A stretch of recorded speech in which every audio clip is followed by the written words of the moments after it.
ஹாய்ங்க, welcome to my channel. இன்றைக்கி என்னென்னு பார்த்தீங்கன்னா, நம்ம கார்டனில் வந்து நிறைய காய்கறிகள் வந்திருக்காங்க பச்சை பசேன்னு. ஸோ அவங்கள ஹார்வெஸ்ட் பண்ணி பக்கத்து வீட்டுக்கு கொடுக்க போகிறோம். மெயினாக யாருக்கு கொடுக்க போகிறோம், பக்கத்து வீட்டில் உள்ளவங்க கேட்டுக்கிட்டே இருந்தாங்க. ஸோ அவங்களுக்காக தான் இந்த காய் எல்லாமே ஹார்வெஸ்ட் பண்ணிகிட்ருக்கோம்.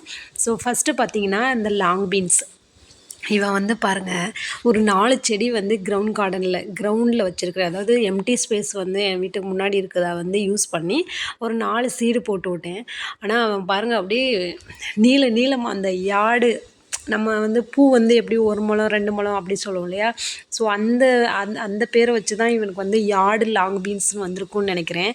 ஸோ அப்படி தாங்க நீளமாக பார்க்குறதுக்கு அவ்வளோ ஒரு க்யூட்டாக இருக்கிறான். மேக்ஸிமம் என்னோடய கார்டனில் இருக்க எல்லா காய்கறியுமே வந்து ஒரு 5 அடி 4 அடின்னு சொல்லுவோம்ல, அந்த மாதிரி அடிக்கணக்கில் தான் வந்து அவ்வளோ ஹைட்டாக வந்து நீளமாக இருக்கிறானுங்க. ஸோ பார்க்குறக்கே அவ்வளோ ஒரு ஹாப்பியாக இருக்குது இவங்களையெல்லாம் ஹார்வெஸ்ட் பண்ணுறதுக்கு. ஸோ அப்படி தான் வந்து இந்த லாங் பீன்ஸை வந்து சூப்பராக ஹார்வெஸ்ட் பண்ணியாச்சு. நெக்ஸ்ட்டு வந்து பார்த்திங்கன்னா, கொஞ்சம் பிரிஞ்சால் நான் சொல்லுவேன் இல்லையா, இது வந்து லாஸ்ட்டு ஹார்வெஸ்ட்டு, இதான் லாஸ்ட்டு முடிய போகுதுன்னு சொல்லிட்டு இந்த பிரிஞ்சால். ஸோ அப்படி தான் வந்து இவன் முடிஞ்சிட்டான் இன்னையோட. இந்த லாஸ்ட் 2 பிரிஞ்சால். அதில் வந்து பார்த்திங்கன்னா, அந்த கத்திரிக்காய் செடியில் வந்து எங்கேருந்து தான் அந்த எறும்பு வருவானோ தெரியாதுங்க. அவ்வளோ எறும்பு வந்து கீழே வந்து எல்லாமே கடி எறும்பு. அப்படியே இவனை ஹார்வெஸ்ட் பண்ணும்போது நல்லா கடிச்சு விட்ருவானுங்க கையிலேயே. ஸோ அவங்கள வந்து அந்த மாதிரி ஆண்ட்டெல்லாம் வந்து போக்குறதுக்கு வந்து நீங்கள் என்ன யூஸ் பண்ணுவீங்கன்னு கமெண்ட் பண்ணுங்கள். நான் வந்து மேக்ஸிமம் வந்து அந்த காயில் படாமல் வந்து பூச்சி மருந்துன்னு ஒன்று வைக்கும். நம்ம வீட்டில் வந்து சாதாரணமாக யூஸ் பண்ணுவோம் இல்லையா, அந்த எறும்புக்கெலாம் வந்து எறும்பு மருந்துன்னு சொல்லிட்டு. ஸோ அதை வந்து லைட்டாக வந்து கீழே வந்து அப்படியே பொடியை வந்து தூவி விடுவேன். ஸோ அதுலேயே வந்து அந்த எறும்புலாம் போயிடும். எறும்பு இருந்துச்சுன்னா பூவில் வந்து உட்காந்துச்சுன்னா நம்மளுக்கு காய் காய்க்காது. ஸோ அதனால் வந்து கேர்ஃபுல்லாக இருந்துக்கோங்க. அந்த எறும்பு வர்றதுக்கு முன்னாடியே அதுக்கு வந்து ரெமிடிஸ் போட்டு விட்ருங்க. ஸோ அப்படி தான் வந்து லாங் பிரிஞ்சால் பாருங்கள் எவ்வளோ நீளமாக இருக்கிறாங்கன்னு சொல்லிட்டு. இந்த பிரிஞ்சாலை பார்த்துட்டு தான் அந்த பக்கத்து வீட்டுக்கார பொண்ணு வந்து எங்களுக்கு வேணும்க்கா அப்படின்னு சொல்லிட்டு வந்து போயிருக்கிறாங்க. ஸோ அவங்களுக்காக தான் மெயினாக வந்து இந்த இருக்க பிரிஞ்சாலை ஃபுல்லாக ஹார்வெஸ்ட் பண்ணி கொடுக்க போகிறோம். அது ஒரு தனி ஹாப்பினஸ்ங்க. அவங்க பக்கத்தில் இருக்கவங்களுக்கு நான் சொல்லியிருக்கேன் ஆல்ரெடி ஒரு வீடியோலேயே, வந்து பக்கத்தில் இருக்கவங்களுக்கு ஷேர் பண்ணுறதே வந்து அது ஒரு தனி ஹாப்பினஸ் தான். என்னை பொறுத்த வரைக்கும் வந்து நான் இருக்கிறத கன்ஃபார்மாக என்னோடய கார்டனில் இருக்குது. ஏன்னா நாங்கள் 4 பேர் தான். ஸோ அதனால் வந்து போதும் சொல்கிற அளவுக்கு பிரிஞ்சால், வெண்டைக்காய், ஸோ இவங்களெல்லாம் வந்து ஹார்வெஸ்ட் பண்ணி நல்லா குக்கிங் பண்ணி சாப்பிட்டாச்சு. ஸோ அப்படி இல்லைனாலும் வந்து நான் கன்ஃபார்மாக கொடுப்பேன். ஸோ அந்த மாதிரி தான் வந்து இன்றைக்கி ஹார்வெஸ்ட் பண்ணி அவங்களுக்கு கொடுக்க போகிறேன். நீங்களும் அந்த மாதிரி ஷேரிங் ஹேபிட் வச்சுக்கோங்க. ஸோ அது உங்களுக்கு நல்லது, பக்கத்தில் இருக்கவங்களுக்கும் ரொம்பவே நல்லது. ஒரு ரிலேஷன்ஷிப் மெயின்டைன் பண்ணும். ஸோ வந்து எல்லா பிரிஞ்சாலி வந்து ஹார்வெஸ்ட் பண்ணியாச்சு.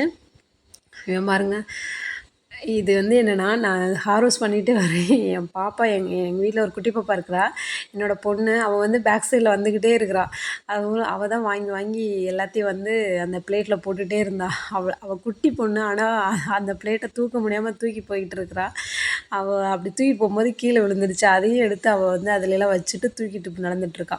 என்னை விட வந்து அவள் தான் ரொம்ப ஈகராக இருப்பாள் இந்த மாதிரி ஹார்வெஸ்ட் பண்ணும்போது. ஸோ நம்ம நெக்ஸ்ட்டு வந்து வெண்டைக்காய். இந்த வெண்டைக்காய் தான் நான் ஆல்ரெடி சொல்லியிருக்கிறேன். என்னோடய க்ரோ பேக்லேயும் இருக்குது, எனக்கு கிரவுண்ட் கார்டன்லேயும் இருக்குது. ஆக்சுவலாக இந்த ரெண்டு வெண்டைக்காய் வந்து 2 ரகமான வெண்டைக்காய் வந்து நான் போட்டேன்.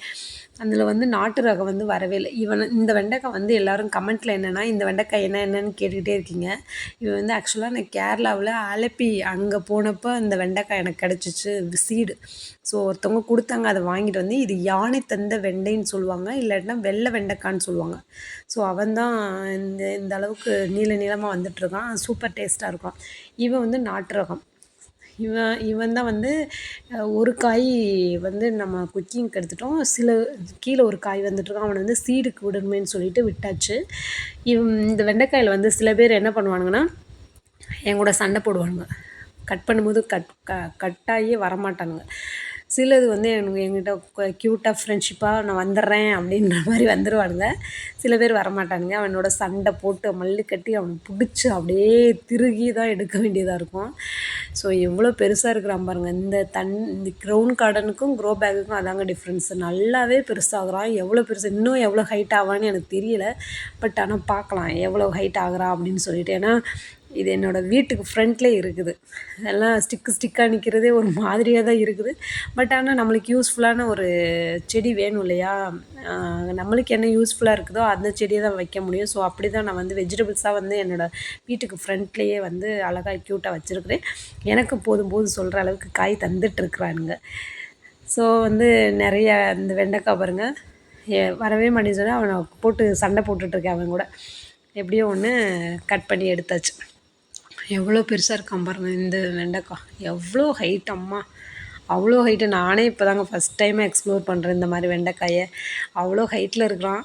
அந்த ஹைட்டில் இந்த காற்றுக்கிட்ட எப்படியோ ஒன்று ஆடி காற்று வந்து ஃபினிஷ் ஆயிடுச்சு. இல்லைன்னா இவன் வந்து அவங்கக்கிட்ட வந்து மாட்டியிருந்தாங்கன்னா நேரம் ப்ரோக் ஆகிருப்பாங்க. ஏன்னா இவனை இவ்வளோ பெருசாக வந்து நம்மளால் மெயின்டைன் பண்ண முடியாது. எப்படியோ ஆடி போனதுனால அதுக்கப்புறம் நல்லா காய் கொடுத்துருக்காங்க. நெக்ஸ்ட் வந்து டொமேட்டோ. இந்த டொமேட்டோ வந்து என்னை சீட் பண்ணிடுச்சுங்க. ஏன்னா வந்து இவன் வந்து நான் வந்து நல்லா பெருசாகி காய் நிறைய க்ரோ பேக்லலாம் போட்டு வச்சுருந்தேன். ஐயோ நிறைய டொமேட்டோ இந்த தடவை ஹார்வெஸ்ட் பண்ணலாம் அப்படின்னு சொல்லிட்டு. பட் ஆனால் இவங்க என்ன பண்ணிட்டாங்க, என்ன ரீசன் சொல்லிட்டு எனக்கு தெரியல. குட்டியாக இருக்கும்போதே வந்து பழுத்துட்டானுங்க. இன்னும் பெருசாகவே ஆகலை. இவங்களை ஏதோ ஒரு டிசீஸ் வந்து அட்டாக் பண்ணிடுச்சுன்னு நினைக்கிறேன். பட் ஆனால் நான் ஸ்டார்டிங்லேயே கண்டுபிடிச்சிருந்தா கொஞ்சம் தப்பிச்சிருப்பாங்க டொமேட்டோ. இப்போது ஒரு 2 டொமேட்டோ மட்டும் நல்லா காய் பிடிச்சி வர்றானுங்க. பார்க்கலாம் எப்படின்னு. நெக்ஸ்ட்டு வந்து சில்லி. ஒரு வீட்டுக்கு தேவையான அத்தனையுமே எங்கள் வீட்டில் கிடச்சி வச்சுப்பாங்க. கத்திரிக்காய், வெண்டைக்காய், டொமேட்டோ, வெண்டைக்காய், பச்சை மிளகாய். லாஸ்ட்டு ஃபைனலாக அவங்க வந்து பச்சை மிளகாயும் கேட்டாங்க. ஸோ அதனால் வந்து நிறைய எங்கள் வீட்டில் வந்து பச்சை மிளகாலாம் செடியிலே வந்து வாங்கிட்டு போவாங்க. ஸோ அது வரைக்கும் ரொம்பவே ஹாப்பியாக இருக்கும். ஸோ அப்படி தான் வந்து அவங்களுக்கும் பச்சை மிளகாய் க்ரீன் சில்லி வந்து ஹார்வெஸ்ட் பண்ணிவிட்டு பாருங்கள் எவ்வளோ க்ரீன் சில்லி. ஆக்சுவலாக இது செகண்ட் டைம் ஹார்வெஸ்ட்டுங்க இந்த க்ரீன் சில்லி. அவ்வளோ சில்லி கொடுத்துட்டு இப்போ செகண்ட் டைம் வந்துருச்சு. ஸோ வந்து எல்லாத்தையும் வந்து அவ்வளோ நீளமாக எவ்வளோ எம்மாடி எவ்வளோ பெரிய மாத்திரை அப்படின்ற மாதிரி எவ்வளோ பெரிய காய்ங்க அப்படின்ற மாதிரி இருந்துச்சு. என்னோடய காய்ங்களை பார்க்கும்போது நல்லா பெருசாக எல்லாமே இருந்துச்சு. ஸோ இவங்கள எல்லாத்தையும் வந்து பிளேட்டில் கலெக்ட் பண்ணிவிட்டு நானும் என் பொண்ணும் அவ்வளோ ஒரு ஹாப்பினஸோடு மம்மி நானே கொண்டு வரேன்னு சொன்னாங்க. பட் ஆனால் அவங்க கீழே போட்டுருவாங்க. ஸோ அதனால் நான் எடுத்துக்கிட்டு அப்படியே ஒரு எப்பயுமே சொல்கிற மாதிரி ஃபுல் ஆஃப் பிளேட் வித் ஹாப்பினஸோடு வீட்டுக்குள்ளே போயாச்சு. அந்த பிளேட்டை பார்க்குறக்கே அவ்வளோ ஒரு ஹாப்பி ஆயிடுச்சுங்க. நீங்களும் இந்த மாதிரி கார்டன் போட்டு stay healthy. Thank you, bye, see you.